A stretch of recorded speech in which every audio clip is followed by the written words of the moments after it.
we know that certain symptoms, they are connected with certain unresolved conflicts. So I know what questions to put, and I can listen to what they say. Based on that, I will decide what is best for them.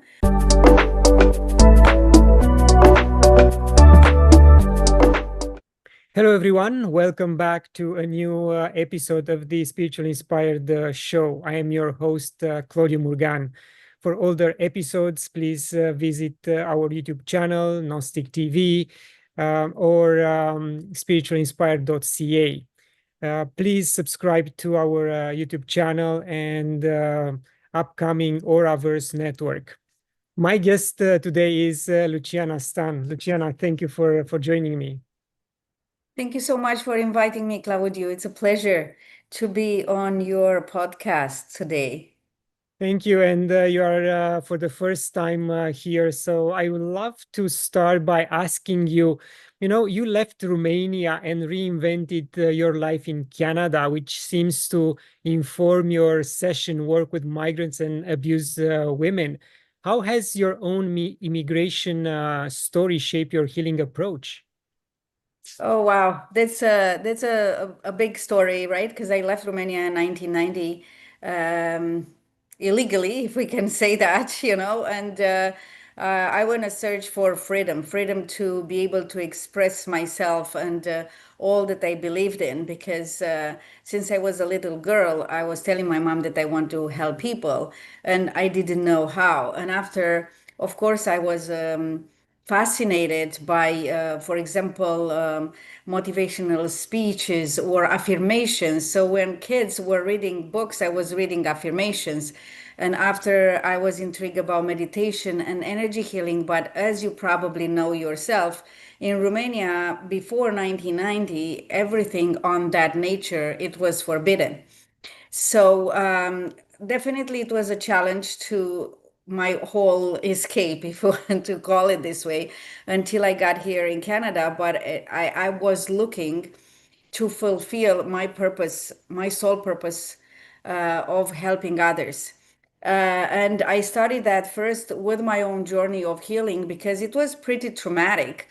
All that living, all that I had, and my mom, my dear mom at that time, and to navigate. And when I find myself here, just with the the clothes on me and a bag and $200 is like, okay, what's next? So it was a lot of traumatic events that first I heal myself with the power of energy healing of Reiki. And there is how afterwards I went and I studied Reiki and I become a Reiki master. And because personally I was suffering at that time of very severe migraines, I was looking for ways of healing myself. And through the process, I fall in love actually with craniosacral therapy and osteopathy. It helped me tremendously. And that is where I said, I want to study that. I want to add this to my practice. And from there, you know how it is, like the door starts to open. The more you ask, the more you receive and you are guided. As I was starting to build my practice, a lot of my clients, they were coming with a physical issue, with a physical symptom. But when I was starting to ask different questions, because I have also my intuitive sight into it, they started to open up with a lot of emotional trauma.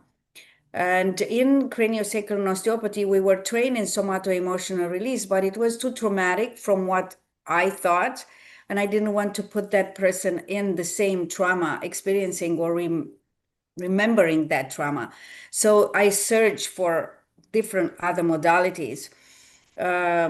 So that all happened, from 1997 to 2006. I was going through a lot of upgrades, if we want to call it, right, energetically, but also through the studies. So I study also NLP and timeline therapy and hypnosis and emotional freedom technique. And after that, I created my own program, if we call it, to help those women, and I'm saying women like it's because women are more open than men to come to that. Like I work with everyone, but I created this niche for women to help them to release this trauma. And through that process, because you know how it is when you search, as I said earlier, you receive. Um, Also, I lost my mom very sudden. And it was a very traumatic experience for me because I didn't expect it that. And the trauma came from the fact that I can help so many people, but I couldn't help her. I couldn't save her. So that it was another traumatic event for me in which I looked to heal first myself. And after, as I was so fascinated with this technique or modality that is called havening, which helped me tremendously. Again, I added also that to my practice so that I can facilitate those healing on a core neurologically at the unconscious level and also energetically so that the physical body can completely heal. Yes. And you mentioned keywords in your spiritual and healing evolution, and also the country we are both originally from. And looking back right now, between Romania 1990 and let's say 2000, and now 2025, and Canada, the country we both immigrated to, do you see a big discrepancy in what is allowed as a healing modality? Because based on my interviewing so many healing experts, less and less modalities, which are very proficient, are being stopped, are being uh, taken out of the market in Canada, but they hope and they come up in Romania, and there are more and more modalities there than here. Do you have the same feeling? Yes, absolutely. Like it's at this moment, what I observe is that, first of all, the people are so open in Romania for those new way of healings, the natural way. And definitely, like it's, even though I visit just from time to time, I know that there are a lot of seminar workshops. So it's almost like the people are like a sponge, like it is whatever they could not have a hand on before 1990 and 2000. Now they are like a sponge. They want to get and absorb and work with all those new modalities of healing. I will say to the degree that it's way much more than here. So exactly my point. Why do you think modalities which are effective are being taken off the market in Canada, where in fact they should increase and keep up with the evolution of healing modalities?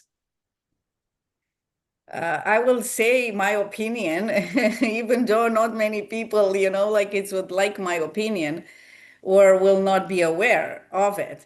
But unfortunately, pharma, it wants to take over. And it's, again, my opinion observing because I have clients that they come to me as a last resort when they tried so many other things, the allopathic way.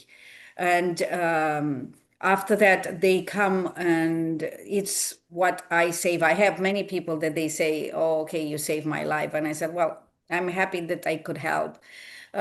So I think that it's here. They are not interested in healing from the core. They are interested in just maintaining a status.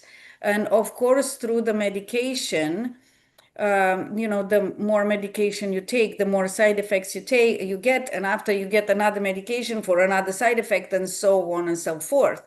So that is my opinion. I know that is not only mine. It's an observation, and it's a sad observation. Like it's even with the products, because I work also with natural products or native to the body, like the molecules of redox that I have here, and that actually 3 years ago saved me from continuing to work with my hands on treatments. And things like this, they are not promoted. I observe that even the basic magnesium, like it's some type of magnesium, we cannot get it here in Canada. So, which is very sad.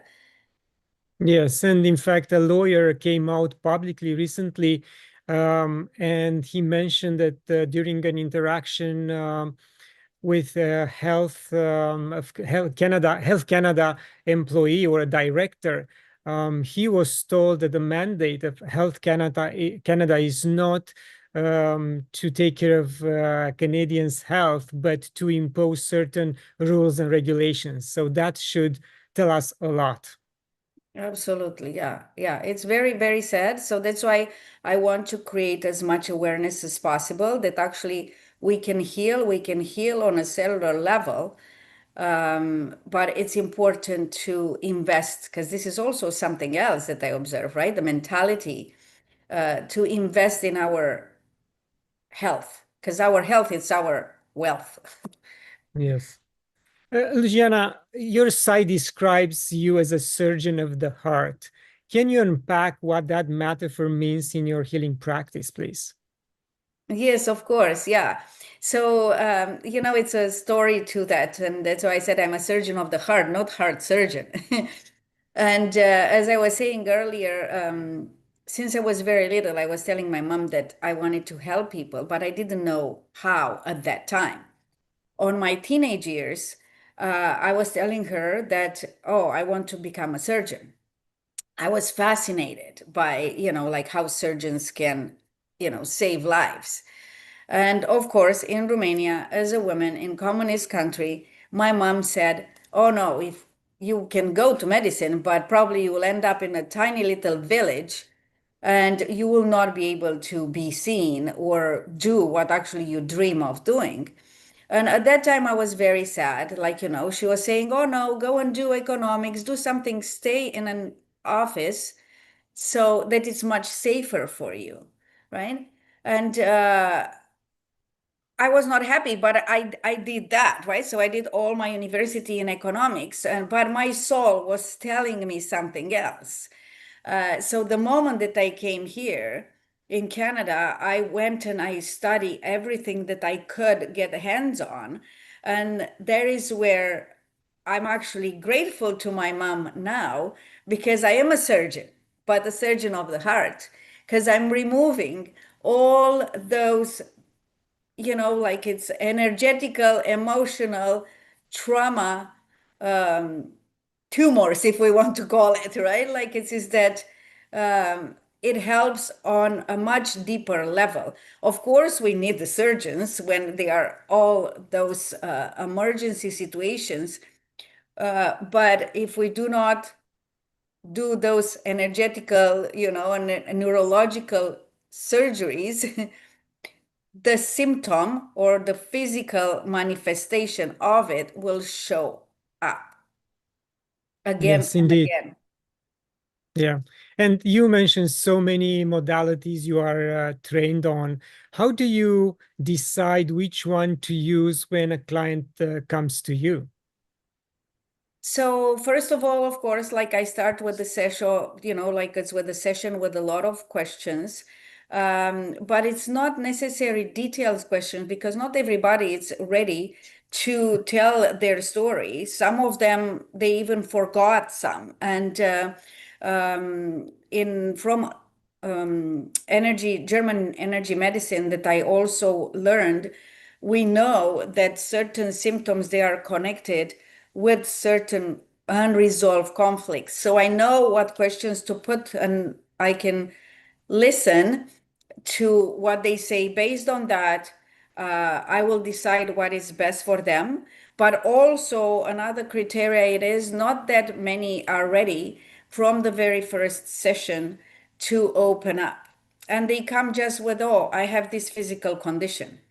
So I can tell them all that I do, but I start first with craniosacral osteopathy for these people that either that they are not aware or they are not ready to hear more or do more. And after, as they gain, the trust in me, I open up and I start with the other modalities. And are these sessions in person or virtual? Because I know some people don't like to do hypnosis, let's say over Zoom. Mhm. So majority of the sessions they are in person, but also I'm expanding right now, also online.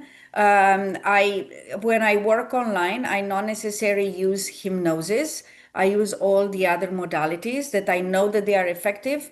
As we know, energy flows where intention goes, right? And it doesn't matter, like it's if a butterfly is in Australia, right? And we are here. So the connection can be created strongly over a Zoom because I know how to connect with the people, and I do it this way as well.